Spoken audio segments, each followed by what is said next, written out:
Warning, this podcast contains spoilers.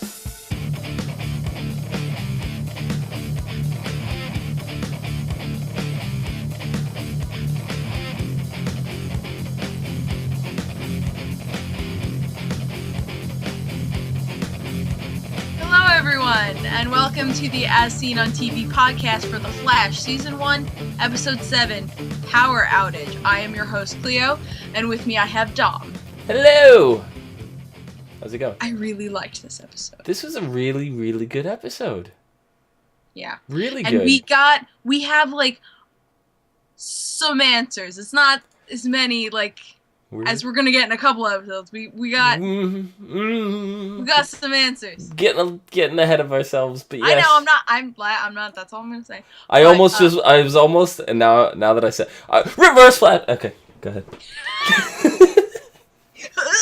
We got ahead of ourselves, but go ahead. So Dr. Wells, we see him in his little secret, what did I call it? The Closet of Evil? The Closet of Evil? Is that the Fortress Me of and my mom Solitude? were watching and I was like, oh, you're going into the Closet of Evil. It's his version of the Fortress of Solitude. Yes, only it's a tiny, tiny room. It's a walk-in closet. It's a walk-in closet. Or a roll-in closet, depending on which. Ooh. Okay. It's not really handicap. It's not a joke. Or it's not an insult, is what I should say. Anyway, he walks into a secret room and he's keeping logs about Barry's progress. And how his abilities are growing. Now, I know this is getting ahead of our discussion a little bit, but get ahead. That room and the fact that in there we see the future is changing. Based on what Barry's doing. It's reacting to him. So when Barry loses his powers, the future changes. It's not the future stays the same because Barry's going to get his powers back. The future actually changes. So we know that he's not just receiving information. He hasn't just received a piece of information. He actually has intel of the future. Yeah. It's or has a ongoing connection to something that can tell us what the future is. Right. It's not just a picture of a news article unless they're going with the Marty McFly kind of time travel kind of story. But the computer is actually searching the database and scanning the future for any hints of the Flash or Barry, and it came up nowhere. So that's what I'm saying. He's got some kind of information connection with the future, and that is more intriguing to me than probably anything that actually happened this episode. Yeah, and I'm not sure about that interface. It's not familiar to me in terms of the DCU. Right. And my dad said this the first episode we saw the treadmill. But we think that, and it didn't click until I read Flashpoint and then went back and we were talking about the treadmill. The treadmill might be the cosmic treadmill. Oh, I've heard of that. Yeah. I don't really know much about it. It's a treadmill that helps the Flash travel through time. Interesting. He runs on it and he can travel through time. Very interesting. Well, we know it can harness electricity. Yes, and I think this might be the beginning of it because they sent the jolt of energy. They didn't send the speed force through the the treadmill, but somehow it's gonna harness the power of the speed force to become the cosmic treadmill. Seems likely to me. Yeah, that's what me and my dad were talking It's definitely the direction they're going in. Yeah. It seems like all the little hooks that they're starting to set into our brains are coming. They're gonna pay off. Yeah, there are a lot of those good. Yeah. Good hooks. So we get Farouk is God. What's his meta name? Blackout. Yes. Yeah. His power is really cool. And he just sucks the speed force out of Barry. He's sucking the electricity out of the... Was it the speed force that he actually sucked out, or was it just Barry's energy? Because it could be Barry's energy. You're right. I always automatically refer to it as the speed force. Right, well, they specifically called it... He generates the speed force. Yeah, they called it the yips. He didn't pull the speed. He pulled Barry's electricity in. Yeah, so he had the yips. That's why he couldn't run fast. Yeah. You know? I don't know. I didn't even think that was something that was possible. Yeah, I mean, it's definitely something that you hear in, even they mentioned it, pro athletes and stuff like that. And I've actually known people that have had this. I don't think they've actually physically called it the yips. Yeah. But But Cisco didn't refer to it as the yips until after they sent the jolt through Barry. Right.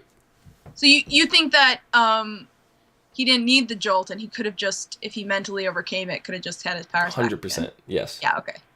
All right. That's not that. I didn't make that connection. Yeah. You're right. That's probably what it is. I don't think the energy had anything to do with it. You saw as soon as Dr. Wells was in, when Barry saw it, it's not just like, because like you have what's her name? I'm so bad with names. I'm the worst. Caitlin. No. No. Iris. Iris. When you had Iris impending danger in the background or whatever, he's stressed. It's not that he doesn't want to save her. He's stressing himself to the point where he has to save her. Yeah. When Dr. Wells was injured, that wasn't like a thought. It's I have to. It's just boom. It was reaction, and that's what overcame it. Yes. It wasn't the desire to do it, then the fact that he can't do it, that it was overcoming him to the point where it's stressing him out, and the stress is what was blocking him. Yeah, there was no thought in when he went to go save Professor Wells. Yep. What did you think of Farouk? Farouk was definitely interesting, and I thought it was even more interesting that what's his face from last episode, Tony. Tony. Hey, Tony. Hey, Tony over here.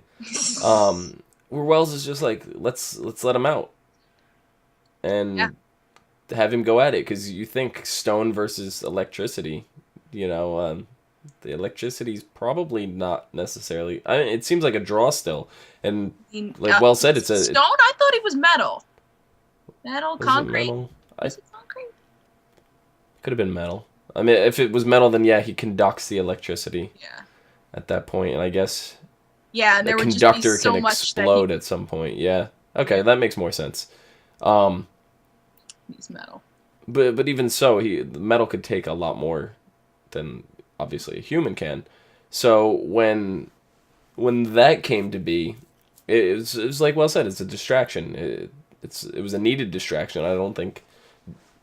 I mean, I guess because it's a TV show and we know that they have to live. They would have found some other way, but it felt like that was the only way to Wells. Yeah. And I think Wells definitely would never have done that if he didn't think that that would be what snaps Barry out of it. No, and then you have the whole thing at the end, where you have Wells sitting in the thing and he's like, Barry, I used to think that his need to save people and his connection to humans was his weakness, but it's it's actually his strength. Do you think if Wells knew that at the time, that he still would have let Tony out? At the time of what? The need to cause a distraction. Oh. Probably, because Dr. Wells doesn't care about people. And I don't think he would have made the connection that Barry would care about Tony. Like, that came as a shock to him. Like, he beat you up in school. Why do you even give a shit? Right. I mean, see, this is what I love so much about this show, is we have other shows. I don't really want to start naming names, but we have other shows that will drive a point home every episode. Here, we didn't need the reminder. We just had the episode about Tony. We didn't need any more. You let him out. We knew because of last week, right? Mm-hmm. So instead of like reestablishing this character and like saying, oh, hi, neighborhood bully that we've had problems with in the past, they're just like, look, we need help. I'm going to let you out, do this. Instead of re-explaining the character and re-establishing him, There's plenty of other shows out there that do that. They find the need to reestablish things. Mm-hmm. I mean, S.H.I.E.L.D. did this their whole first season. So you said you weren't going to be naming names. I'm sorry, but I had to. I was gonna. The one I wasn't gonna name was Gotham, but you know, now that you're calling me out on it, different beast. Yeah, but so getting that out of sight, S.H.I.E.L.D. did it, and they did it like it was a running joke. Like 7 episodes, they were referring to like the fact that Coulson had previously died in the movies, whatever. You know, it's just like. I'm sorry if you haven't seen any of the Marvel movies. They're doing a lot, but still, better. But yeah. They're doing a lot better now with things. This show has never even done that. Like they're just like, this happened, we're moving forward, keep up. Yeah, our audience is smart. Let's just go. Yeah, so I love that about this show. They're also not throwing crazy stuff at us. Right. I don't think. Girder was Tony's name is what Archon is saying. His metahuman name. Girder. It's a terrible name. I actually didn't know that. I didn't either. Yeah. I didn't remember him. I don't think they identified him in the episode. It's probably... My comic... Yeah, no. But my comic knowledge is... limited? Yeah, it's... Yeah. Far between. So I get a lot of stuff.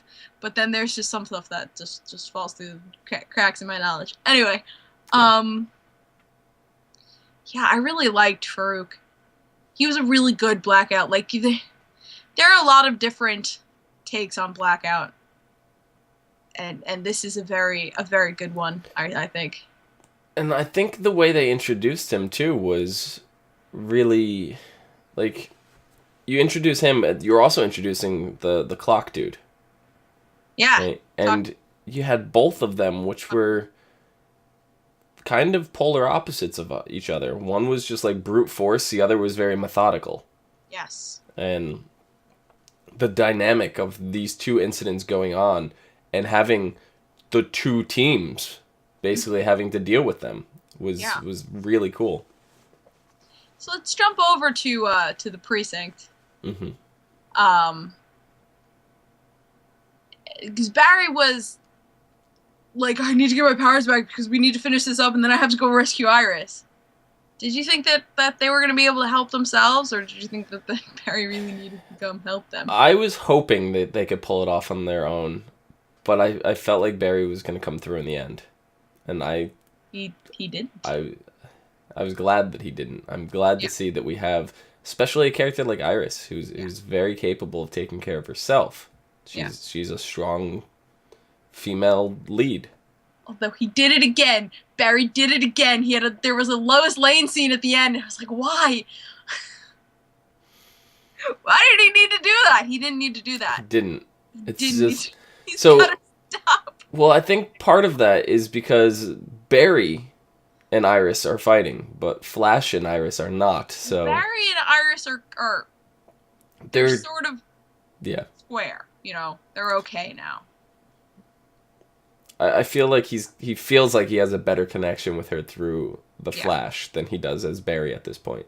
She's dumb because she just needs to know, and then everything's gonna be fine. Yeah.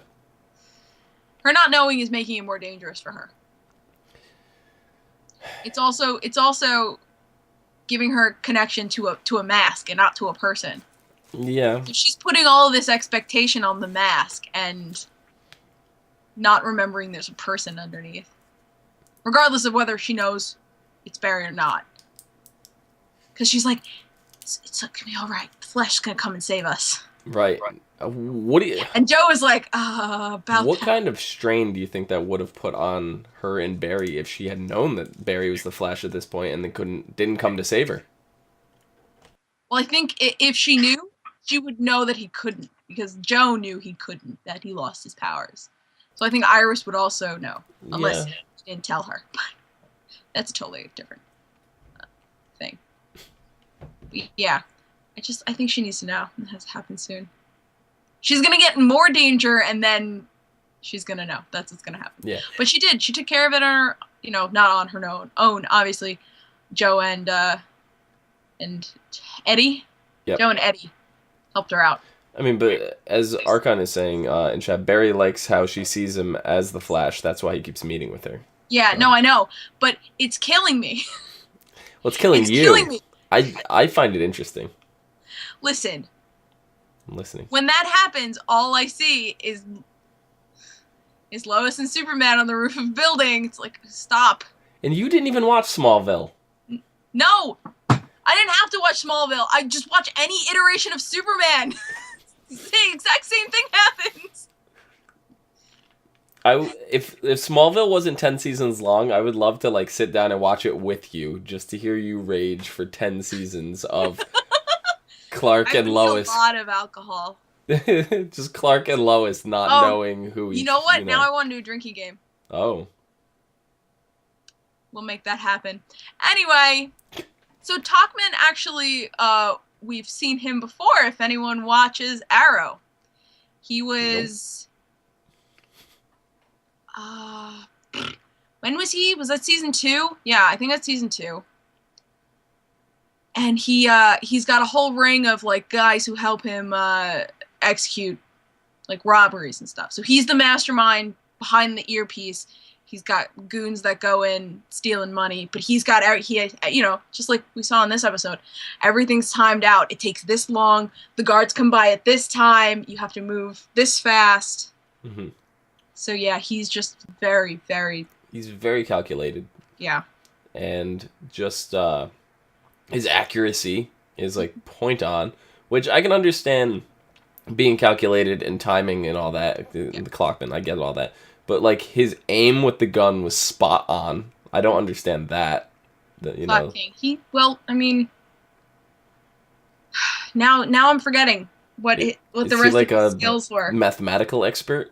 Yeah. I think it also has to do with trajectory and angle. Right, but that would be mathematical instead of clock. But I think he's that falls in a similar part of your brain. Mm-hmm. So I think that's why he's just so good at that. Okay. He's also been a criminal for a while. Right. He's been a criminal. So he's like the first criminal that we've seen on this show that is not a metahuman. Yes. Yes. Yes. Well, I mean, the brothers before one of them became Hurricane Dude. Tornado Dude? Because that first episode, we saw them being criminals in the plane before the reactor exploded. Right. I guess if you want to count them. And I mean, Barry's dealt with, but in passing, sort of like normal criminals that he just, takes care of. Because he's so fast. Like that guy that held him up. Was that this episode? Yes, it was the beginning of this episode. Yeah, he got coffee and a guy held him up. He's like, "You have made the biggest mistake." I absolutely love that scene. That was really funny. Although at the end, I'm like, your fingerprints are on the gun. You just left this guy. What? Yeah. It was amazing. The guy knows your face. It's just like a checklist of things that could go wrong from that scenario, but it was very, very funny. Well, he took the gun from the guy and then stripped him of his clothes, so he's standing in like a wife beater and boxers, and then just puts the cop at him. Yeah, but then the cop's not gonna know what take him for public indecency? I think all that will do is embarrass him to death, because then there's no gun, there's no like robbery charge, Right. Sorry, I thought about that scene a little too much. Right. It was just meant to be funny, and it was. It was very funny. Yeah. There wasn't a lot of Cisco. There was Cisco, but Cisco's my favorite. I love when Dr. Wilson was like, "I gotta talk to you," and Cisco was just like, "Ooh, you're in trouble."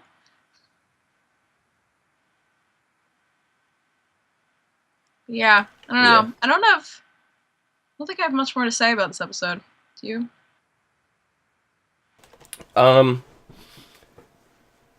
Not really. I mean, the fact that... Oh, there was something I want to say. Okay. You go first, though.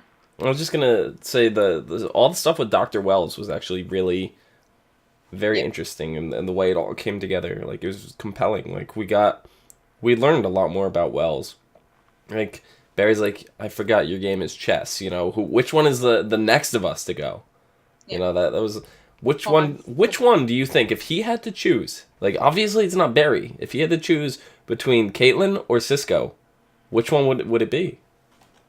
It would be whichever one would be. It would be whichever one would be easiest in this. It would be situational, I think, depending on what the situation was, who he would sacrifice.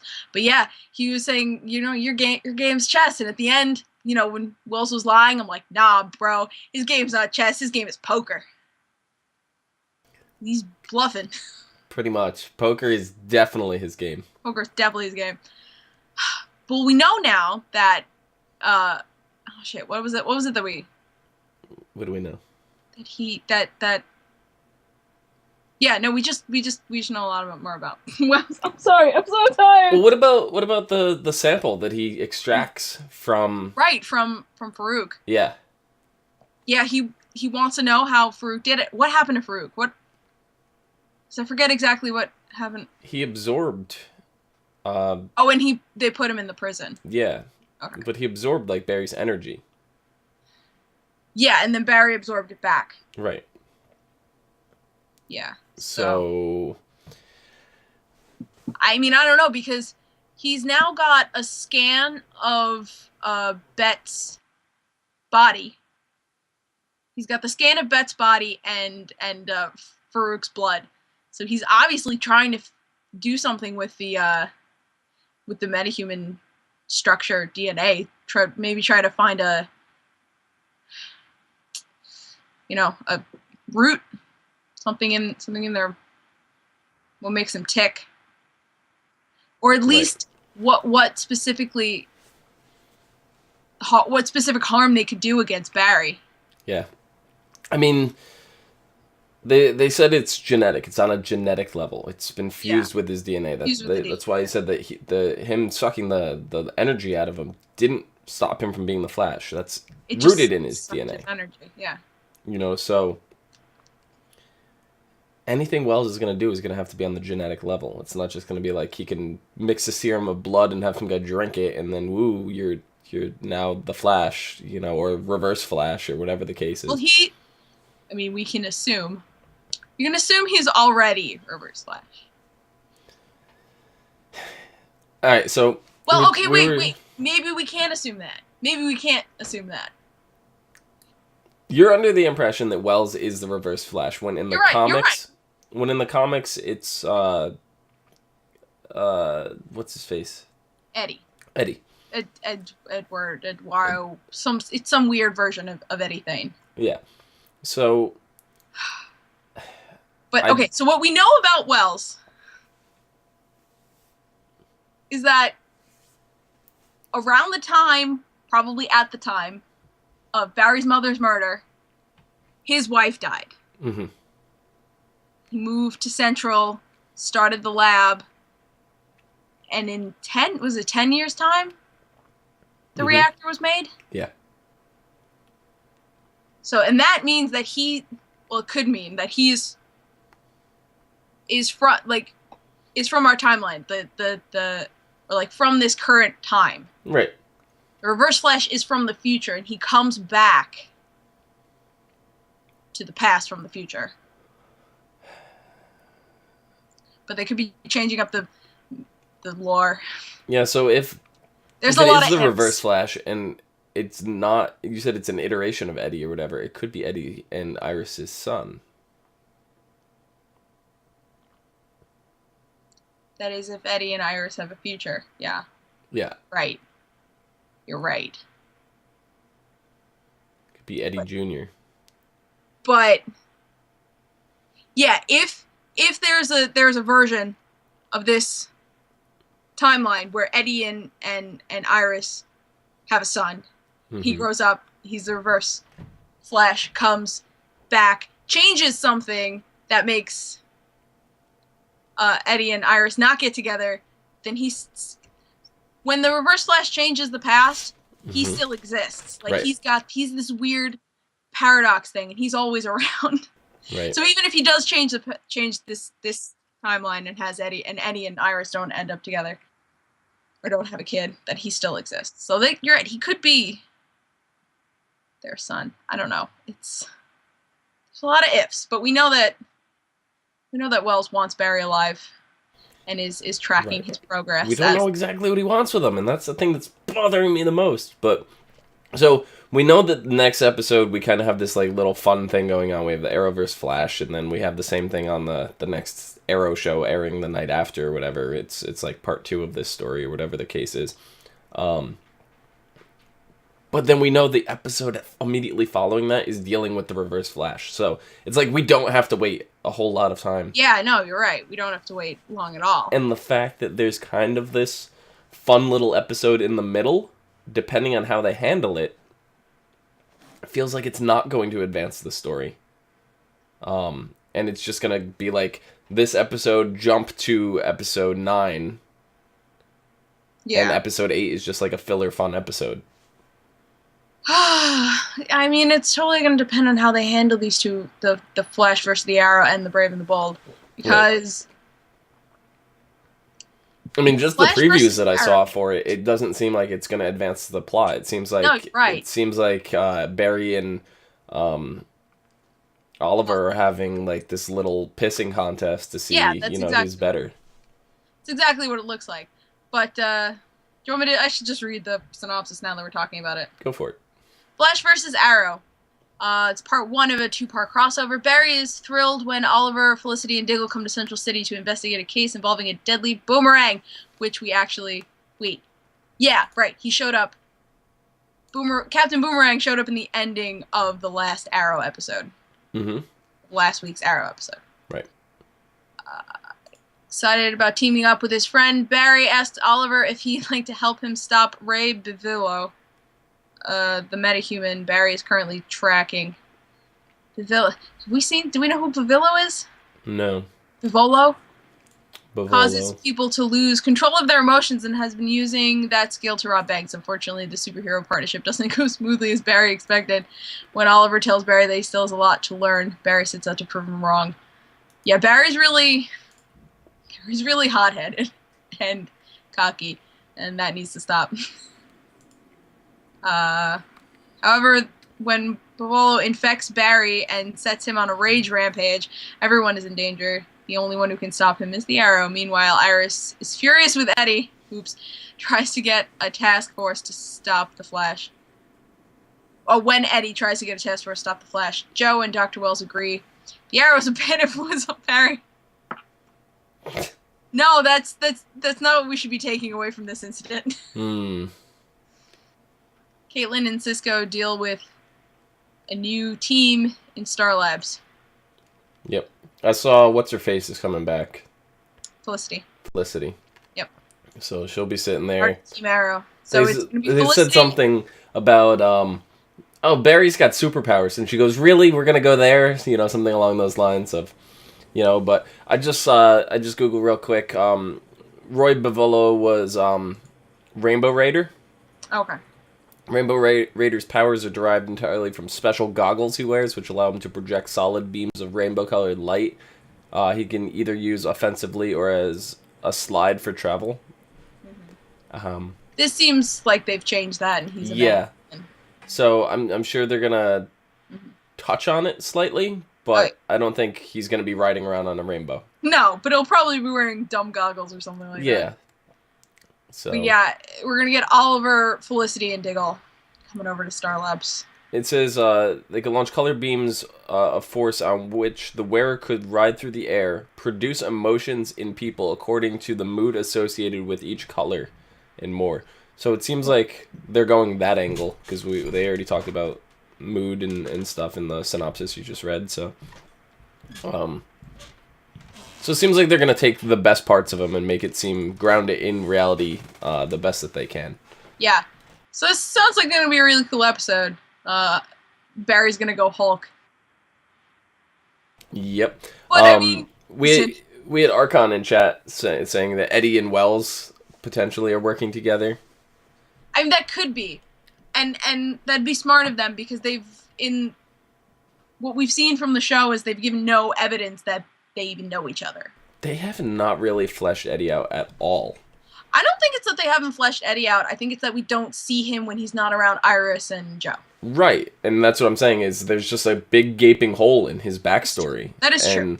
You're right. It's something that needs attention, and this would be the best way to do it and would explain why it hasn't been done. Yeah. Argon is saying Eddie's job is to keep an eye on Barry's closest relationships and keep him and Iris from getting together so he's not distracted by Iris as much. So I can definitely... I'm down with that. I can definitely see that, Archon. Yeah. That's definitely a good point there. Finalmente llegó el Black Friday. I'm Better than mine, brain dead ones. A disfrutar del show. Where's this ad coming from? Oh my god. What? Sorry, I had an ad playing. I had opened that wiki and I was reading off of it and the ad just started going off out of that wiki. It was in like Spanish or something. I couldn't even understand what they were saying. Nice. Yeah. Anyway. Yeah. That sentence, Dr. Wells and Joe think that the arrow is a bad influence. It's like, no, actually, Ollie has a lot that he can teach. Yeah. Barry, especially about, I don't even want to say humility. But Ollie's kind of reckless. Huh? Ollie's kind of reckless. I mean, Ollie is reckless, but Ollie has super ninja training. I love that I'm talking about Ollie like I've watched The Arrow and can relate to Ollie. He's totally reckless. I'm basing off The Arrow from what I know from Smallville, which is totally not how it's portrayed. So I'm just like, yep, he's reckless. I'm gonna go with that and hope I'm right. I will agree. Ollie is reckless, but Ollie knows. Ollie has super ninja training. Ollie knows his limits. I even saw... If Ollie was a normal person, he would be beyond reckless, but he knows his limits. He knows what he can do. I mean, I saw in the preview, he fires an arrow and Flash dodges it with his super speed or whatever, and he's like, you missed. And Ollie's just like, no, nope. I didn't. And then the arrow explodes and... It explodes you know, yeah, so... Yeah. So that I think that's the advantage that Ollie has over Barry is that he's tactical and he understands his opponent's powers and their weaknesses. So yep. Yeah, it's gonna be interesting because it's gonna turn from Barry trying to boast to Barry actually being enraged. Yeah, for sure. And Archon also makes another good point. He says, "I bet Gorilla Grodd will be the season finale." If they wait that long, I'm going to kind of be upset. No, honestly, I think Gorilla Grodd needs to be the last thing because it's such a big... It is a huge story from what I've previewed in the wikis and stuff reading through. It's a huge story. But they've been teasing us for so long. It's been like... I'm not even saying, yes, his story's huge, but he himself is just very out of what we've seen. Because we've seen people with power. This is true. This is very true. He is a gorilla. Yeah. So when he shows up, it's got to be like... We have to accept him. The most climactic thing, and we have to be ready to be like, okay, this may be crazier than anything we've seen so far, but I'm on board. Yeah. They've planted the seed. They showed us the bent license plate with his name, in the first episode. Yep. They actually showed him last week in episode 6. Very brief hint of him.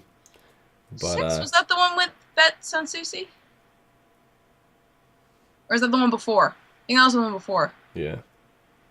Well, the episode with Bet Sansusi was the one. Right. Okay, so episode 5 then.